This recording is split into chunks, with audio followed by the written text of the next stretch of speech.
Well, John and I are going to do this side by side, or one after the other, in turn. So John, Borland and I have been working for several months recording the early medieval carved stones at St Andrews Cathedral. In our short news bulletin today, I'd like to lay out the problems we face with our task, show what we've done so far, and point directions to the future.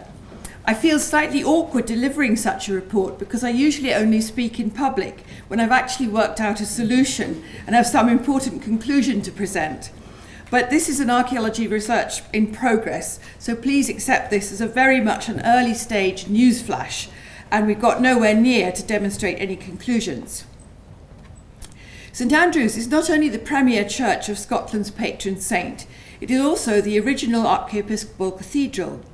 It's the equivalent of England's Christ Church Canterbury, Rome's St Peter's, and most people think it's a golf course. The post-Reformation ruins and the conditions of the Cathedral Museum explain why this is the case, and these two dots mark where the displays are. The museum is based in subterranean chambers, mainly built by the Marquis of Bute. We can start to look at the problem with these statistics about visitors. At the top you see Edinburgh Castle has 1.7 million visitors, 600,000 plus go to St Andrews. Of those many people at St Andrews, 97% walk to the end of the town. So about 600,000 people every year reach the cathedral. 250,000 go to the Golf Museum, 900,000 to the castle, and only 56,000 actually make it to pay a ticket in the Cathedral Museum. And the issue, of course, is that those 600,000 reach the end and reach the cathedral, don't pay anything and go away again. There is a reason why visitors don't linger in the museum, even if they pay to climb up St Rule's Tower. They leave with very little information about the site. The castle provides a bit of information about the Reformation, but the cathedral itself serves mainly as a dank stone store. You can see the problems that are there. It's freezing cold, it's pitch dark, there's droning plane chant that drives you completely nuts, it's completely overcrowded, and visitors, having spent many hours there watching them, are completely baffled, and the custodians are heroic in sticking it out. So, here's our challenge. Historic Environment Scotland has a set of budget priorities for upgrading various key sites, including St Andrews Cathedral. To my knowledge, St Andrews Cathedral has not quite reached the top of the list for major investment, but a great deal of work can be done already. And our task is to identify and count the stones, write a catalogue which includes photographs and drawings of the whole collection, select the best, and demonstrate how to explain this extraordinary collection of stones. They are, after all, the silent witness to early Christianity in Scotland, a Christian establishment that is independent of Iona. And lastly, the top dream star, we should be working towards the concept of a new museum space. Historic Environment Scotland has an excellent track record for making such displays. Recent examples, mainly overseen by Peter Yeoman, have transformed our understanding of several key sites. And this is the new Iona, and with the amazing rotating light which replicates the moving of the sun through the day, and these terrifying tombs at the end, which I actually jumped when I first saw them. They're so beautifully lit. Whithorn, which is lit from above with natural light, and gives you the feeling of being in a very spacious area with sort of flickering cloudscape over the top. St Vigeon's, where also top lighting has been brought in to provide a feeling of the countryside, and large panoramic photographs in the background to place these stones, as it were, outside in their natural condition outdoors, and plenty of information about the stones as well. And the most recent one at Elgin Cathedral, where sharp lighting is bringing out all the beauty of the carving. So the murky conditions of St Andrews undercrofts are potentially awkward spaces with harmfully damp environment, but we can see elsewhere in places like York Minster Crypt and the tightly packed tribune at Westminster Abbey, which show how difficult spaces can be used to produce an authentic visitor experience. And so that on the left is deep down in soggy York foundations, which is an absolutely splendid visitor experience. The conference brief requires us to give some details of innovative methodology, but we're not very innovative here. Some types of work just require patience and old-fashioned graft.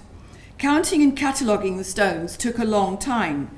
There were 7 previous systems for identifying the stones, and none of them correlated with each other. This meant that, for instance, neither conservators nor inventorizers nor photographers had the same numbers for the same stone. I went back to the 1930s Hay Fleming catalogue with its smudgy partial shots in order to try and identify the stones. And then the innovative technology was sticking post-it notes on the stones that I could actually find. So many fragments look almost like the next one that it's very hard to keep track. We still need to get the stones released from their concrete bases. Many of them are absolutely stuck in the ground in order to just see all their sides. We still need a geological survey, but John has completed his excellent drawn record. Here comes the jam part of our sandwich, in which John will demonstrate why this project is so valuable and worthwhile. Thank you.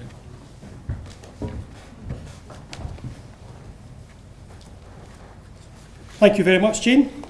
So, up to this date, the most up-to-date and comprehensive record of the early medieval assemblage at St Andrews is the Hay Fleming volume published in 1931, and it is neither up-to-date nor comprehensive.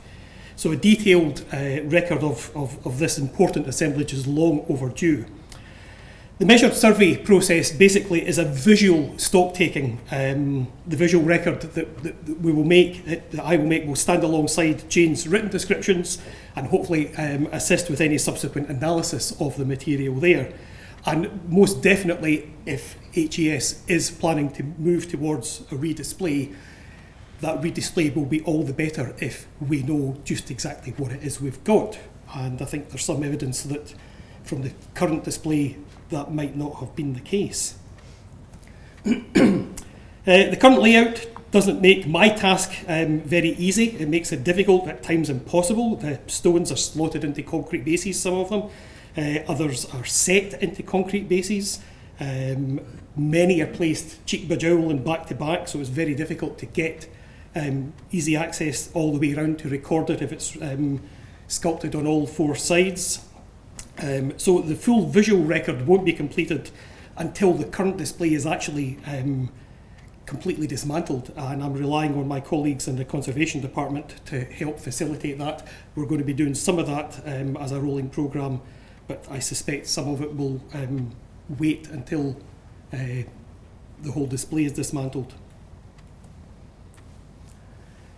The current interpretive material is somewhat damning of the St Andrews School, the house style, citing mass production and lack of inventiveness. Yeah, you'll be glad you spent your money to come and see it. But actually, the St Andrews house style is very definitely a house style, but there are no 2 slabs that are exactly the same. They're operating from a sort of mix and match catalogue of components, and they are all assembled slightly differently, so it's not really the case that it's completely just lots and lots of the same. But beyond the St Andrews School, as it were, there is actually a great deal of excuse me, there's a great deal of variety and different sculptural motifs at use. And I'll just run through some of them at the moment. We've got extensive use of vine scroll on a lot of the monuments. We've got zoomorphic features and creatures in there. We've got quite an unusual bit that combines 3 and 4 coil spiral decoration. We've got spiral decoration morphing into a key pattern, and we've got one face that has a sort of key pattern annular interlace hybrid type of ornament. There's not a great deal of figurative carving there, the sarcophagus aside, but what is there is really quite rich and interesting, with clearly a lot of reference to, I suspect, to biblical stories and sort of connections there. We've also got some fairly individualistic designs. The cross slab on the far left, probably quite a late one, I suspect, although I will leave the dating in order to Jane. But it's with that kind of spirals and triquetra ornament, I can't think of any close parallel to that anywhere within Pictland. And the same goes for the two little keystone-shaped recumbent stones. Again, I can't think of any close parallels within Pictish sculpture to those. And we have at least one very rare, I think, unique feature on this particular cross slab, set into the otherwise plain arms of the cross. We've got a little incised roundel, which I think each one contains a spiral motif. We're having to work here with the scanned version of Hay Fleming's fuzzy photograph. I am unable to record this because this unique feature has been mounted face into the wall. Clearly, whoever stuck this slab on and showing the other side of it didn't really realise the significance of this particular feature. So hopefully we can rectify that in the future. A couple of new possible discoveries that have come to light on the along the ridge of the St Leonard's Shrine. We have what I think could be evidence of a single sort of clasping creature that went along. The ridge, as you can see, is badly damaged, but at the right end here, what does survive is actually quite a nicely rounded rump. You can make it out from my photograph there, and coming down the gable end of that, you've got a little stylised tail that becomes almost like an architectural feature, but I think it is a little stylised tail, and then running down each gable, a leg and a stylised paw, and we can pick that paw up on some of the front and other rear things as well. So I think it looks like there has been a ridge animal on this, as one would expect. And Jane's eagle eye picked out traces of what look like genuine original pigment applied within the median line of the interlace on the stone, a red pigment running along that line there. So some quite interesting developments. And with that, I'll pass it back to Jane to sum up. Yes, I think what John has shown you is that there's a huge potential within these stones. Amongst a series of stones that people have thought of look pretty much the same, actually there's minute differences in them which tell us both about the nature of the craftsmanship and the quarrying techniques and the whole way that the workshop has actually worked with individual craftsmen, and the tiny differences between stones that look similar are also telling us about patronage, because each of them's got a patron who's saying, well, I want mine to be a little bit different from his, kind of thing. And that's a whole set of messages that we can gradually work out. So our project will really divide into three parts. The first stage is what we've done at the moment, namely discover the material. And then we go on to assess it and start to analyse these different stones and try and work out a narrative of what they mean, possibly what order they were put in, what they're for, and the dreadful question, when were they actually made? And then the last stage is, once we've got that information together, to try and actually work out what a proper display of them should look like, how to get that message over in a really powerfully exciting way. The analysis has barely begun, but the museum that I see in my dreams should ultimately foreground the St Andrews sarcophagus as one of the premier monuments of Scottish nationality and kingship, a precocious monument of classical and European culture beginning in the 8th century, even before the age of Charlemagne. And I see the St Andrews sarcophagus as really something as precious as the Book of Kells is to Ireland. And if it's set up at the end of a dark approach, lit up by itself, as you go through areas, layers of explanation, explaining why this is quite so fantastic, and finally you get to see it. This monument will eventually be able to speak the story that it's got to tell, which at the moment is completely ignored and leaves visitors just walking straight past it with the thing down by their knees, so they can't even see what they're looking at. We've got somewhere to go, and it's going to be very exciting as the project develops. Thank you.